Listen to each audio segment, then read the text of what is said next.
Hey guys, welcome back to another video on the Project Auto YouTube channel. Thanks so much for tuning in.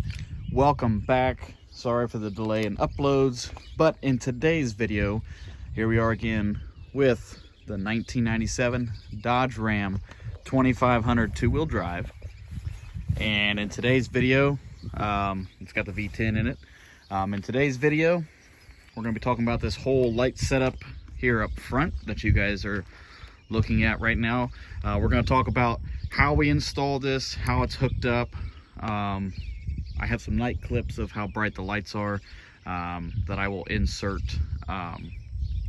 later in the video. But before I do that, real quick, those night clips will have different lights up here. Ignore that. I'll have a separate clip that I'll insert later with this light bar up top. So the reason I say that is, and I'll insert the clip here. So these are the lights that were originally on top of that light bar. They were just little cube lights. So I went and took those off, and they're actually going to go on this truck, the 98 red single cab, and they're going to replace these. I'm going to take those out in a separate video and replace those on both sides. So as you can see, I used to have those two little small pod lights that I put up at the top here, and had these two down here at the bottom. I didn't really like it. I wasn't a big fan, so I went ahead and picked up this light bar. And the reason that I had the original pod lights before is because I couldn't find a light bar that I could mount up top here real easy. And what I mean by that is, we'll go ahead and pull this forward a little bit, is back here on the back, you can actually adjust these brackets along the rail back here. So you can adjust it to fit just about anywhere. But all the light bars that I found either weren't adjustable, they were too long, too short, whatever, so be it. Couldn't really get anything that looked good. But we finally found this one. Got these lights through NILIGHT. I'll leave a link in the description below if you want to pick yourselves up some of these light bars. They are awesome and very affordable too. Very bright, very affordable, so I love them. So without further ado, enough rambling about that. Let's go ahead and jump ahead, and we will talk about how we got these on. All right, so first I want to talk mounting. So this brush guard that I have installed on the front of this truck actually came with two pre-drilled holes, one here and one here. And so I used that for those two small lights. Now, a lot of people are going to say, well, why didn't you put a light bar down there? Well, you should have put a light bar there. Well, the problem was I couldn't find a light bar that adjusted and would line up with those holes, so I would have to re-drill holes, and I didn't want to do that. Honestly, I did not want to have to re-drill holes. So I just used these ones here. It was a lot easier.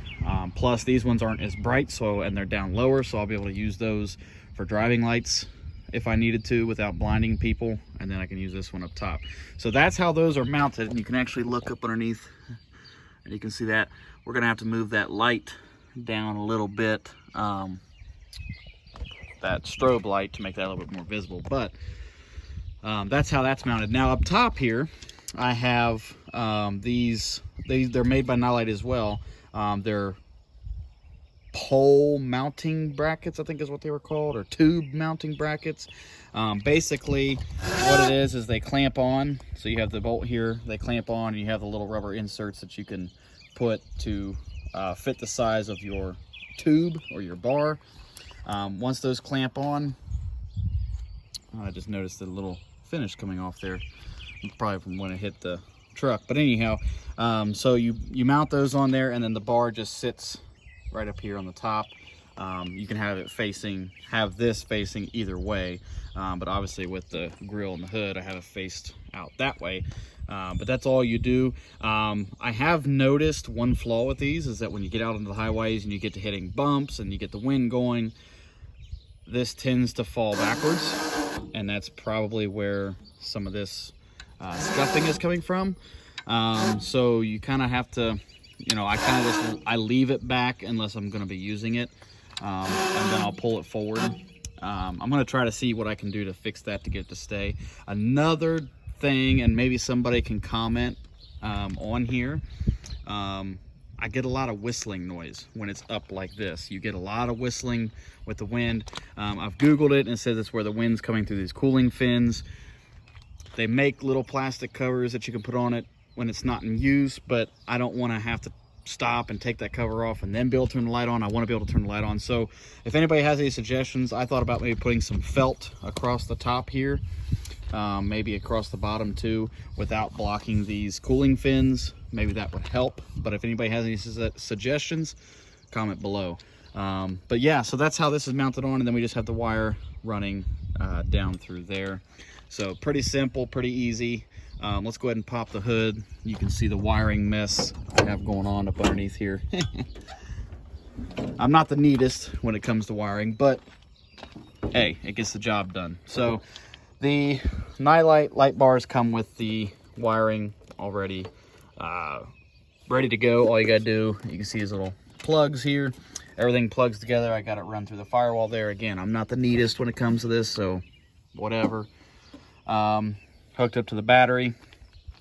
And then some people were telling me, well, hook it up to your bright lights. Hook it up to your bright lights. Well, I didn't want to do that. I want full control over those lights. So I have them mounted up to 2 switches here. The top switch does the big light bar on top, and the bottom switch does the 2 lights in the middle. So when you turn those on, they illuminate, so you know that they're on as well. So that's how we have it wired up, and then everything is just tucked up underneath the dash. And I just drilled holes out, popped the switch in. It's got little tabs that hold the switch in, so I just had to drill a hole. But I'll show you these lights on. You can actually see right there where they're already on. But they are extremely bright for what they are. I love them. The 2 on the bottom I use mainly to cover the ground, and then that one up top will shoot far. But I mean, you guys can see these are bright as can be. And if you can tell, it's a spot and flood combo. So you have these 2 rows of little LEDs along here, and then you have the LEDs in the center. That's what kind of gives it that spot flood combo. So that's what really helps out there for distance and for a wide beam as well. And like I said, so they're hooked up to these 2 switches here. So that's pretty cool.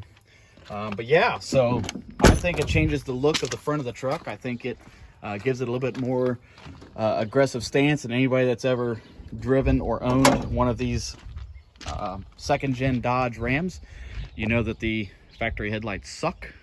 And as you can tell, these are aftermarket headlights too.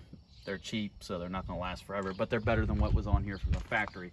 So this definitely helps out at night. And look at that. I mean, it just looks mean. I like that look. Now, the other reason too, I forgot about this, was that I had the light bar up top here, is this brush guard, unfortunately, doesn't come up above the hood, almost like a cop car, where, you know, they have the little bars that come up and you can actually see from the driver's seat, you can see the bar up top. I didn't like that. I wanted to be able to see it, so I knew exactly where it was at.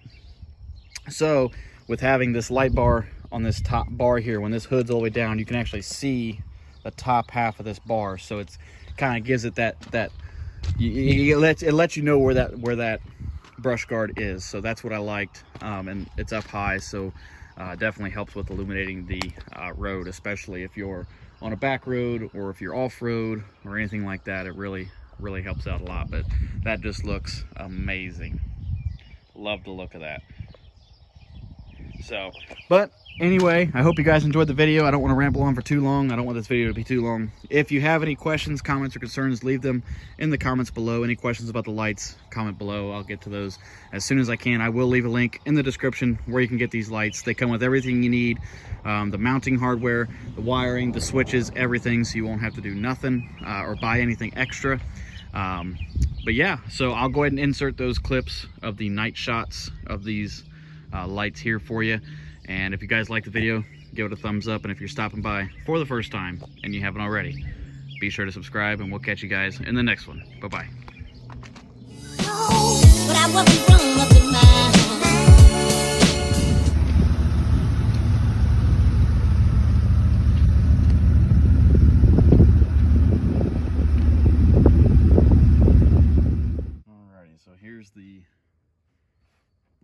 lights. And there's the top light. So you guys can see that top light bar right there to the edge of the road is where the bottom ones go. And that top light bar just kind of illuminates the truck off to the left there and that road just a little bit more. And there's without the bottom. And the bottom kind of helps illuminate more in front of you.